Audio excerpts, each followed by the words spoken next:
Hello, everyone. Yeah, so that's Simon Ekpa. The one that used to see him looking like when they have have you ever seen newborn rats? The way their body used to look me now so it just be like something where they pour hot water and it just do pour. Meanwhile, this is a person that is raising, causing all sorts of mayhem in a particular place. I've always said people like this are cowards. People that don't put themselves on the line, but they put other people on the line. They don't care. Leadership is about empathy. You understand? You're being a leader. It's not how much you can say, oh, let things be destroyed. Let people be killed. No, that doesn't make you a leader at all. A leader is when you can have the power, but you refuse to use it. Instead, you use it for good, not for evil, not for bad. See him looking so poor. Hair don't they come off? Like people say gray hair don't they come off? In short, somebody said they want to do a fundraiser for him to help him to be able to buy dye and dye those his hair. They wear this thing. They talk. What? Destroy your own region? Imagine this at something. Okay, recently there was that May 30th, right? Biafra Remembrance Day.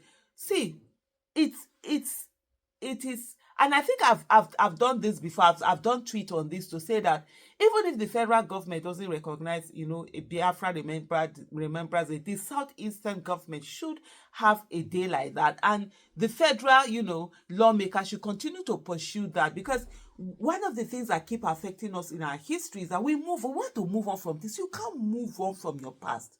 Your past is your past. The Holocaust, after over 70-something years, is still being remembered. They don't let anybody forget. And then you want the fact that people's lives were affected to be forgotten like that. See what Rwanda keeps a reminder of the war that they went through, to say never again.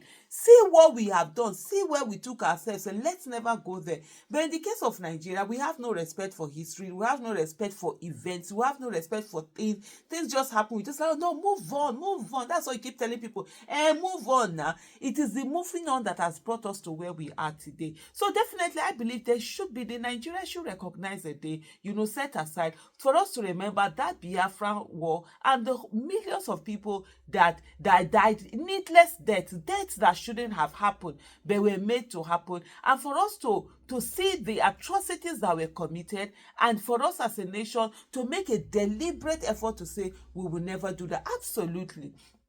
But this manner of saying sit at home, don't go out, that has destroyed the region. First of all, I don't see the sense in you saying to people that sit at home, don't go out, it's a remembrance of Biafra. No, it's not a remembrance. In short, you are reinforcing what was done, the injustice that was done to your region. That's what you are reinforcing. Because this is a place where people's spirits were broken. They wanted to alienate people. They wanted to destroy people, take people out. And then every year, you remind them of that by forcing people to stay indoors and not come out.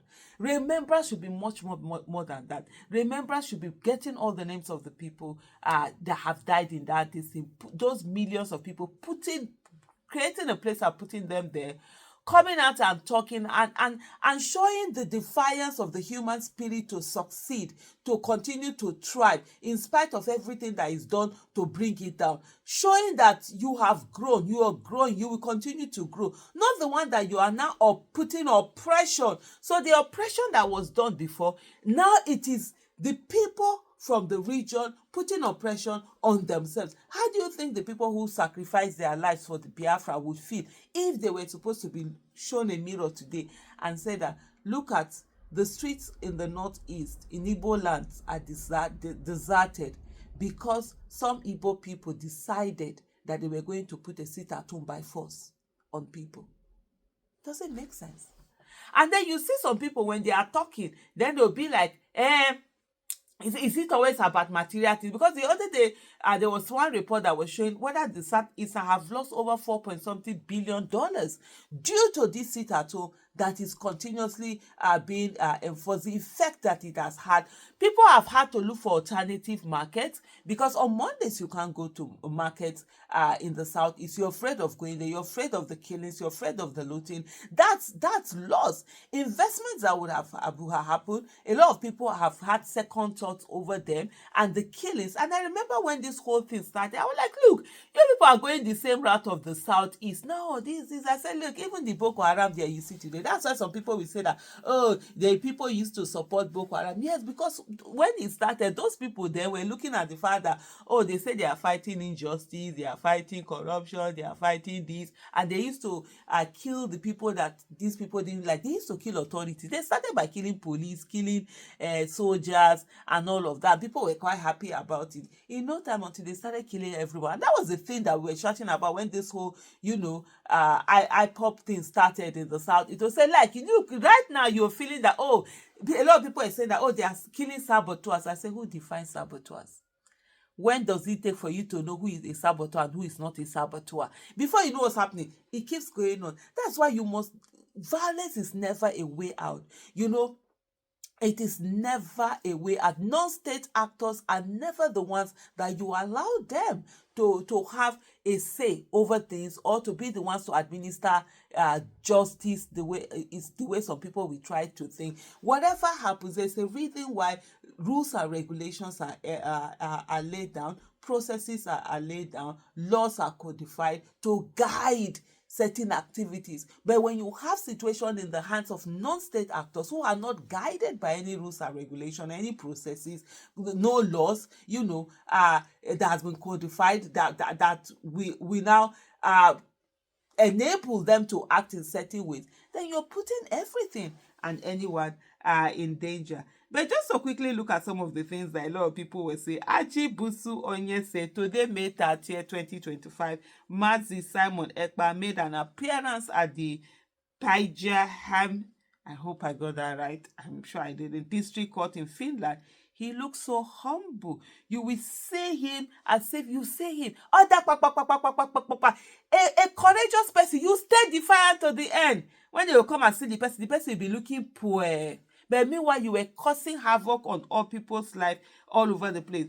Hustling Benjamin said, Simon Ekpa live in court today, looking like who is tired of eating watery beans. He looked so humble. Then Harry that triggered said, Simon Ekpa in court, chest don less, white hair don come out.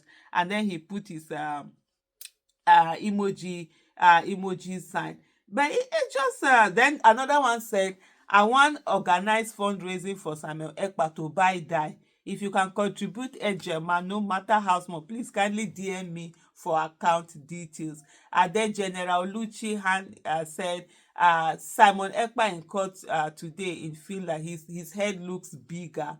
And then Harry the Triggered also said, USB people, make una send hair dye and clip and give una paramount ruler now. His old age just comot once.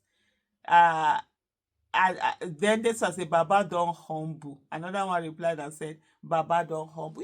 On and on and on. Because at the end of the day, how are you destroying your region just for you to feel good, about whatever it is that you think you're doing? Thank you for watching. Bye.